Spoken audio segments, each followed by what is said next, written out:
Welcome to the channel Legendary Legacy, Book Recap Audio, where you can enjoy the summaries of the best audiobooks without spending a penny. Today, we will recap the book You Can Heal Your Life by Louise Hay. Louise's key message in this powerful work is, if we are willing to do the mental work, almost anything can be healed. Louise explains how limiting beliefs and ideas are often the cause of illness, and how you can change your thinking and improve the quality of your life. The recap audiobook episodes are published on YouTube, Spotify, Apple Podcast, Google Podcast, and other podcast platforms. You can tell us more information about any book you would like us to have an audiobook about. Please leave your book info below in the video comments. New recap episodes are published daily. If you find this content useful, please support our channel by liking, commenting on the video, following, subscribing, and sharing this content with your friends and relatives so that we have more motivation to produce more audiobook episodes with the best and latest quality. Thank you for listening and have a nice day. You Can Heal Your Life will be a guide to help you discover and awaken the true potential hidden within yourself. That power not only affects your own thoughts and life, but also directly affects everyone around you. Who should read this book? People are mistakenly in a deadlock crisis. People who are haunted by the bad past. Those who want to be recharged with resilience. About the author. Louise Hay is a speaker, lecturer in metaphysics, and founder of Hay House Publishing House. Not only that, she is also an inspirational figure, one of the most influential speakers of the 21st century. The books written under her pen are extremely valuable and famous. I Can Do It, You Can Heal Your Life. The value you get when you choose this book. The world is infinitely vast and each of us is like a tiny grain of sand in the vast universe. But life is never full, complete. Life is different, light and dark, different distorted shapes. How can you avoid the risks and uncertainties that life brings? And every human being, who is inherently small and fragile, is more and more vulnerable. The sufferings of the past, the painful torments of the present and the obsessions of the future, seem to be too much for each of us, but we have to face them all. Whatever you experience today, whether it's good or bad, simple or complicated, success or failure, whether it makes you laugh or cry, it's the result of the past, and the past is past and not can be changed anymore. What you have to do is let go of the pain, forgive yourself, embrace change, stand on your own 2 feet, feel things better, put faith and love in yourself. Like everyone around us. Life is an endless road, an endless flow without a stop. Today becomes the past when tomorrow comes, so let tomorrow always be beautiful. Let's keep things simple, be more active in each issue, surely somewhere we'll get there, peace will reign in our souls. Prologue. If you want to get to know your parents better, ask them to talk about their own childhoods, and if you listen seriously with compassion, you will understand where their fears and rigid stereotypes come from. They often tell me they can't love themselves because they're too fat. I explain that they are fat because they don't love themselves. When we begin to love and be satisfied with ourselves, an amazing thing happens, that the excess weight completely disappears from our body. Be content with what you have, and you will find us more and more wonderful. I love to bless with love everything in my life right now, the house, the fireplace, the water, the light bulb, the phone, the equipment, the water pump, the tools, the clothes, the vehicle commuting, work, the money I have, my friends, my ability to see, feel, taste, touch, walk and enjoy this incredible planet. Author, Louise Hay. Hay has spent a lot of time working with many people about AIDS through the Hayride Advocacy Group. In 1988, she wrote the book AIDS, Creating a Positive Path. Her first book was Healing the Pain, and later works including Gratitude, A Way of Life and the Millennium 2000 with numerous collaborators and Empowering Women, A Guide to a Successful Life for Every Woman, with many video and audio tapes. Now that she owns a small farm and an organic garden, Hay still chooses to travel. Her column, Dear Louise, is still being published in more than 30 magazines in the US and other countries. Other country. Heal the pain. With a motif almost meant for children, on the cover there is a rainbow-colored heart healing pain, sending readers a message of love and support without judgment. Because of this, the book is loved everywhere. In 10 years, it has sold 3 million copies in 30 countries, and Hay is now a queen of self-help, new age and holistic healing advocacy. She attributes the book's success simply to its ability to help people change without imposing guilt on them, and that the book shows the composure of someone who has experienced it through the worst and still survive. The title only really makes sense when we get to the final chapter, a record of Hay's personal story telling truthfully. Hay's story. Since childhood, Hay's mother tried to raise her. But she was raped by a neighbor when she was 5. She continued to be sexually abused until the age of 15, when she left home and dropped out of school to work as a waitress at a cheap diner. She gave birth to a baby girl a year later, but the child was adopted and she was never seen again. Hay had left Chicago for a few years as a maid before she relied on her own ability to become a fashion model in New York, and then she met an English gentleman and married him. He is a man with an elegant and steadfast lifestyle. It wasn't until 14 years later that he met another man and divorced her. During a casual visit to the Church of Religious Science conference, Hay's life was truly changed. After finishing her studies at Maharishi International University in Iowa, she was recognized by the church as an expert of the Church of Science in religion and subsequently became a renowned speaker. After becoming president and developing his own consulting service, Hay wrote a book called Healing Pain, which detailed the abstract causes of physical illness. At the same time, Hay was told she had cancer, but the disease was promptly treated with a combination of a constantly changing tailored diet and spiritual therapies. After spending most of her life on the East Coast, she returned to Los Angeles and was reunited with her mother before her death. Now in her 70s. Hay is one of the world's most famous authors and motivational speakers, often touring with the likes of Deepak Chopra, Wayne Dyer, and James Redfield. Full book summary. Centered on the premise that a connection exists between the mind and body, Louise Hay's self-help book You Can Heal Your Life, 1984, casts bodily sickness as a phenomenon rooted in patterns of belief and thought. Hay disagrees with modern medicine's approach to exclusively attack disease at the level of the symptom, arguing that holistic treatments which cultivate general well-being can preempt disease pathologies. She explains a number of ways to increase well-being, including positive psychology, mantras, and self-therapy methods. She also attempts to link specific diseases to their psychological causes. Though it has been labeled pseudoscientific by the scientific community, the book was nevertheless widely popular and has been credited with contributing to the recent boom in alternative medicine. Hay begins by explaining that recurrent thought and belief patterns limit and damage our mental well-being. She believes that the mental life is upstream from the physical, influencing it casually. As a corollary to this direct relationship between mind and body, Hay asserts that changing the pathologies of the mind can also heal the same physical illnesses that they engender.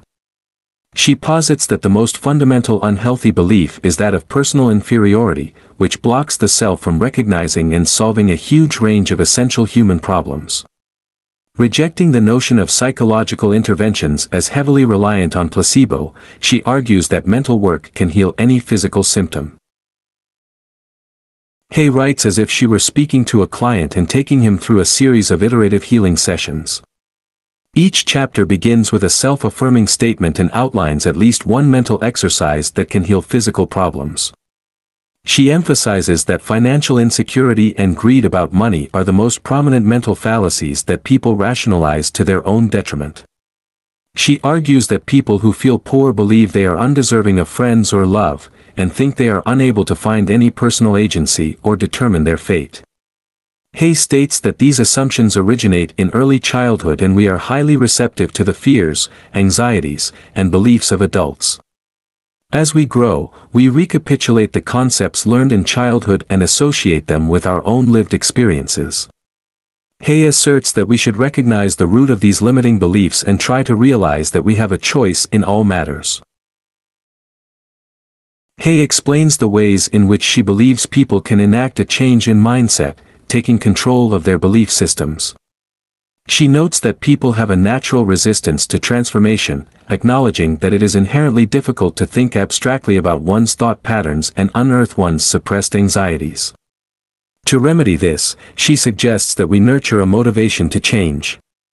She analogizes reshaping belief systems to mental house cleaning, in which one examines his or her beliefs, moving from room to room in the mind and deciding which mental objects to keep, polish, or discard. Hay extols the value of letting go of the past. Many physical ailments, in her view, stem from mental garbage that builds up when one is unwilling or unable to get past previous experiences that no longer have significance. She emphasizes that it is pointless to retain a grip on the past since it is immutable. Further, she believes that letting go releases waves of unhealthy, pent-up emotion. She recommends regimens like regular exercise, and even venting one's emotions through screaming privately. She also emphasizes the importance of self-forgiveness. The inability to forgive oneself and others is partially what makes it so difficult to discard old memories. Unless people learn to set their pasts aside, Hay argues they will be doomed to repeat the same destructive psychological patterns. To explain how to build a healthy present mindset, Hay employs the metaphor of a garden. Creating positive personal transformation is like planting crops. It requires a huge investment of time and constant attention in order to grow properly. As one is waiting for one's mind to become healthy, Hay asserts that it is important not to perpetuate negative thoughts about the fate of the mind's crops. She frames positive thinking as an active and learned skill that takes many failures to successfully employ. Hay concludes with notes on bodily health. She recognizes the importance of empirical science, believing it is of utmost importance to use all of the available tools to understand the human body. However, she places culpability on people for their discomforts and diseases, reiterating that they solely stem from psychological patterns. She views certain symptoms such as headaches, muscle soreness, and even baldness, as causally related to certain thought patterns, theorizing about them one by one. Though it turns away from the tenets and methodologies of empirical science, You Can Heal Your Life is a compelling, if not rigorous, case for the role our minds have in disease pathology. It has been considered a wealth of resources for people looking for alternative ways of healing themselves when mainstream science breaks down. About the book. You Can Heal Your Life, roughly translated as Heal the Pain, is the message of someone who had a very dark, melancholy, painful childhood and it is this aspect that makes it attractive. Great guide to the book. Especially with women in a similar situation. The essence of Hay's teachings is self-love, which must be done to erase our sins, a process she believes will make us mentally free and physically healthy, as has been demonstrated in psychoimmunological studies. All the familiar self-help messages are on point, including breaking the bonds of limiting thoughts, replacing fear with trust, forgiveness, and understanding that thoughts actually create experience. Remember, you've been criticized for yourself over the years and it doesn't have any effect. Try accepting yourself and seeing what's going on. Some of the main ideas the book gives readers. Illness is a product of a state of mind. She believes that unforgiveness is the root cause of all ills. Healing requires us to release our thought patterns that lead to our current situation. Trouble is rarely the real problem. Short-sighted things like when we hate ourselves and are masked by the belief that we're not good enough. Genuinely loving yourself, but not in an overly narcissistic way, is essential to all self-healing. Chapter 15 lays out all diseases and the mental restraint from them. Skeptics may find this category particularly accurate if they open their minds a little more. Affirmation is about remembering ourselves well and knowing how to take advantage of its power. So trust the power of affirmations to say what you want. We must always live clearly and realistically. For example, I am completely healthy, or great job opportunities are coming my way. The book contains many affirmations for you to choose from. Whatever we focus on is going to get better, so don't focus on a few bills. You will only create more and more of them. Being content with what you have makes everything richer. Be conscious of the infinite supply from the universe, and obey the laws of nature. Your income is just an arm of prosperity, not its source. Your security doesn't come from your job, or your bank account or investments, or your spouse or your parents. Security is your ability to connect yourself with the abundant energy to create things. If you are able to quiet your mind and evoke a sense of peace by realizing you are not alone, you will never truly feel insecure again. One of the first things Hay says to people who come to see her is, stop criticizing yourself. We may have spent our entire lives doing this, but the beginnings of truly loving yourself, and one of the key elements of your life's healing, happens when we decide to give yourself a break. You can heal your life quotes. Quote number 1, remember, you have been criticizing yourself for years and it hasn't worked. Try approving of yourself and see what happens. Quote number 2, I have never understood the importance of having children memorize battle dates. It seems like such a waste of mental energy. Instead, we could teach them important subjects such as how the mind works, how to handle finances, how to invest money for financial security, how to be a parent, how to create good relationships, and how to create and maintain self-esteem and self-worth. Can you imagine what a whole generation of adults would be like if they had been taught these subjects in school along with their regular curriculum? Quote number 3, in the infinity of life where I am, all is perfect, whole and complete, I no longer choose to believe in old limitations and lack, I now choose to begin to see myself as the universe sees me, perfect, whole, and complete. Quote number 4, think thoughts that make you happy. Do things that make you feel good. Be with people who make you feel good. Eat things that make your body feel good. Go at a pace that makes you feel good. Quote number 5, deep at the center of my being there is an infinite well of love. Quote number 6, when we create peace and harmony and balance in our minds, we will find it in our lives. Quote number 7, I forgive you for not being the way I wanted you to be. I forgive you and I set you free. Quote number 8, if you want to understand your parents more, get them to talk about their own childhood, and if you listen with compassion, you will learn where their fears and rigid patterns come from. Those people who did all that stuff to you were just as frightened and scared as you are. Quote number 9, well, I believe you created those experiences over and over because they mirrored something you believed about yourself. It doesn't really matter how long we have had a problem, or how big it is, or how life-threatening it is. The point of power is always in the present moment. Quote number 10, the past has no power over us. It doesn't matter how long we have had a negative pattern. The point of power is in the present moment. What a wonderful thing to realize. We can begin to be free in this moment. Quote number 11, if we want a joyous life, we must think joyous thoughts. If we want a prosperous life, we must think prosperous thoughts. If we want a loving life, we must think loving thoughts. Whatever we send out mentally or verbally will come back to us in like form. Quote number 12, self-approval and self-acceptance in the now are the main keys to positive changes in every area of our lives. Quote number 13, loving the self, to me, begins with never ever criticizing ourselves for anything. Criticism locks us into the very pattern we are trying to change. Understanding and being gentle with ourselves helps us to move out of it. Remember, you have been criticizing yourself for years, and it hasn't worked. Try approving of yourself and see what happens. Quote number 14, love who and what you are and what you do. Laugh at yourself and at life, and nothing can touch you. It's all temporary anyway. Next lifetime you will do it differently anyway, so why not do it differently right now? Quote number 15, exercise. Letting go. As you read this, take a deep breath and, as you exhale, allow all the tension to leave your body. Let your scalp and your forehead and your face relax. Your head does not need to be tense in order for you to read. Let your tongue and your throat and your shoulders relax.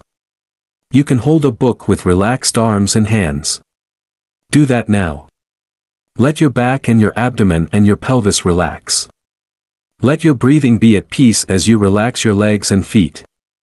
Is there a big change in your body since you began the previous paragraph? Notice how much you hold on. If you are doing it with your body, you are doing it with your mind. In this relaxed, comfortable position, say to yourself, I am willing to let go. I release. I let go. I release all tension. I release all fear. I release all anger. I release all guilt. I release all sadness.